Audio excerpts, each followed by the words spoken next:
तो आप सभी का स्वागत है मेरे YouTube चैनल एग्ज़ाम टाइम में। और आज हम डिस्कस करने जा रहे हैं एक बहुत ही इम्पोर्टेंट टॉपिक, मूल कर्तव्य। और ये एक दिवसीय एग्ज़ाम, चाहे उत्तराखंड का एग्ज़ाम है या कोई भी एग्ज़ाम हो, के लिए बहुत ही इम्पोर्टेंट टॉपिक है। तो आइए शुरू करते हैं।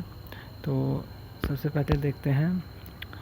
और सबसे पहला क्वेश्चन है, किस देश के संवैधानिक प्रावधानों से प्रभावित होकर भारतीय संविधानों में मूल कर्तव्य को सम्मिलित किया गया? तो ये था पूर्व सोवियत संघ यूएसएसआर के संविधान से। और भारतीय संविधान के किस भाग में मौलिक कर्तव्य उल्लेखित है? तो उनका जो उल्लेख मिलता है भाग 4A में मिलता है। भाग 4 में तो DPSPs हैं, directive principle of state policy, पर ये भाग 4 में है। और हम इस यहाँ पे नोट दिया गया है कि जो स्वर्ण सिंह समिति के ने संविधान में 8 मूल कर्तव्यों को जोड़ने का सुझाव दिया था, लेकिन 42वें संविधान संशोधन 1976 के द्वारा 10 मूल कर्तव्यों को जोड़ा गया। और आगे बढ़ते हैं। भारतीय संविधान में मूल कर्तव्य किस समिति के अनुशंसा पर सम्मिलित किए गए? अभी हमने देखे सरदार स्वर्ण सिंह समिति 1976 में जो गठित की गई थी, उन्होंने किया था कि 8 मूल कर्तव्यों को जोड़ा जाना चाहिए, पर 42वें संविधान संशोधन द्वारा जोड़े गए 10। ठीक है। और उसके बाद क्या हुआ? भारतीय संविधान में 11वें मूल कर्तव्य को किस संविधान संशोधन द्वारा जोड़ा गया? तो इसमें 86वें संविधान संशोधन अधिनियम 2002 के द्वारा 11वां मूल कर्तव्य को जोड़ा गया। और वर्तमान में हमारे संविधान में 11 मूल कर्तव्य हैं। और मूल कर्तव्यों को मुख्यतः किन 2 वर्गों में रखा गया है? यह है नैतिक कर्तव्य और नागरिक कर्तव्य। मूल कर्तव्यों के अंतर्गत स्वतंत्रता संग्राम के उच्च आदर्शों का सम्मान कौन सा कर्तव्य माना जाता है? तो यह है नैतिक कर्तव्य। नैतिक कर्तव्य होंगी हमारी मोरल ड्यूटीज़, जो हमें नैतिकता से मोरल से करनी है, अपने मन से करनी है। और नागरिक कर्तव्य दूसरे होंगे जो हमें परफॉर्म करते हैं। और अगली बात करें, प्राकृतिक पर्यावरण एवं वन्य जीव संरक्षण भारतीय नागरिकों के मूल कर्तव्यों में से एक है। और राष्ट्रीय महत्व के स्थानों और स्मारकों की रक्षा करना मौलिक कर्तव्य नहीं, बल्कि राज्य के नीति निर्देशक तत्व का अंग है। ये राष्ट्रीय महत्व के स्थानों और स्मारकों का, ये DPSPs में आता है, ये इंपॉर्टेंट है, इसको मूल कर्तव्य में मत करना, कई बार ऑप्शन में दिया जाता है। और महिलाओं के सम्मान के लिए कुप्रथाओं का त्याग करना भारतीय नागरिक का कर्तव्य है। और किस अनुच्छेद में है? तो ये है 51 में के 5 में।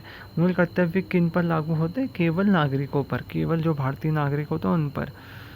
और आगे को बात करें तो नागरिकों के लिए 11 मौलिक कर्तव्य, ये आपको हमेशा याद रहने चाहिए। तो पहला हमारा मौलिक कर्तव्य है, संविधान का पालन करें और उसके आदर्शों, संस्थाओं और राष्ट्रध्वज और राष्ट्रीय गान का आदर करें। इसमें राष्ट्रीय गान भी आ रखा है और राष्ट्रीय ध्वज भी आ रखा है। स्वतंत्रता के लिए हमारे राष्ट्रीय आंदोलन को प्रेरित करने वाले उच्च आदर्शों को हृदय में संजोए रखें और उनका पालन करें।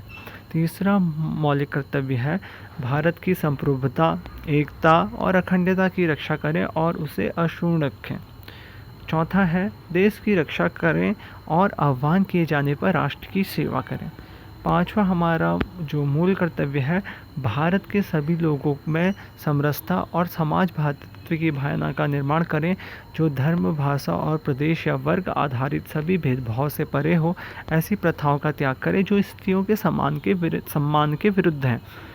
छठा मूल कर्तव्य है, हमारी सामसिक संस्कृति की गौरवशाली परंपरा का महत्व समझें और उसे परिरक्षित करें। सातवां हमारा मूल कर्तव्य है या मौलिक कर्तव्य है, प्राकृतिक पर्यावरण, जिसके अंतर्गत वन, झील, नदी और वन्य जीव सम्मिलित हैं, की रक्षा करें, उनका संवर्धन करें और प्राणी मात्र के प्रति दया भावना रखें। आठवां है, वैज्ञानिक दृष्टिकोण, मानवतावाद, ज्ञानार्जन तथा सुधार की भावना का विकास करें। नौवां हमारा मूल कर्तव्य है, सार्वजनिक संपत्ति को सुरक्षित रखें और अहिंसा से दूर रहें। 10वां है, व्यक्तिगत और सामूहिक गतिविधियों के सभी क्षेत्रों के उत्कर्ष की ओर बढ़ने का सतत प्रयास करें, जिससे राष्ट्र निरंतर बढ़ते हुए प्रयत्न व उपलब्धि की नई ऊंचाइयों को प्राप्त करें। और 11वां है, जो कि हमें देखने को फंडामेंटल राइट्स में भी देखने को मिलता है। 6 वर्ष की आयु से 14 वर्ष की आयु के बच्चों के माता पिता और संरक्षक जो भी हैं उन्हें शिक्षा के अवसर प्रदान करें। और वहाँ पर है कि वहाँ पे निःशुल्क शिक्षा का अधिकार दिया गया मौलिक अधिकार में। और यहाँ मम्मी पापा का कर्तव्य होगा, संरक्षक का कर्तव्य होगा कि उन्हें शिक्षा के अवसर दें। इस कर्तव्य को संविधान के 46वें संविधान संशोधन अधिनियम 2002 की धारा 4 के द्वारा जोड़ा गया। और एक इम्पॉर्टेंट है, किसी भी व्यक्ति को राष्ट्रगान गाने के लिए बाध्य किया जा सकता है। सर्वोच्च न्यायालय ने किस मामले में ऐसा कहा? तो ये था विजय एमनुअल बनाम केरल राज्य 1986 में। और सर्वोच्च न्यायालय के मुख्य न्यायाधीश PN भगवती 85-86 को जनहित याचिका यानी फादर ऑफ PLI किसे कहा जाता है? तो ये कहा जाता है PN भगवती जी को। तो दोस्तों आज हमने मूल कर्तव्यों के बारे में जाना। जैसे हमारे संविधान ने फंडामेंटल राइट्स दिए हैं हमारे अधिकारों की सुरक्षा के लिए, वैसे ही हमारे देश के प्रति कुछ मूल कर्तव्य भी बनते हैं। तो आज की वीडियो में इतना ही। Thank you.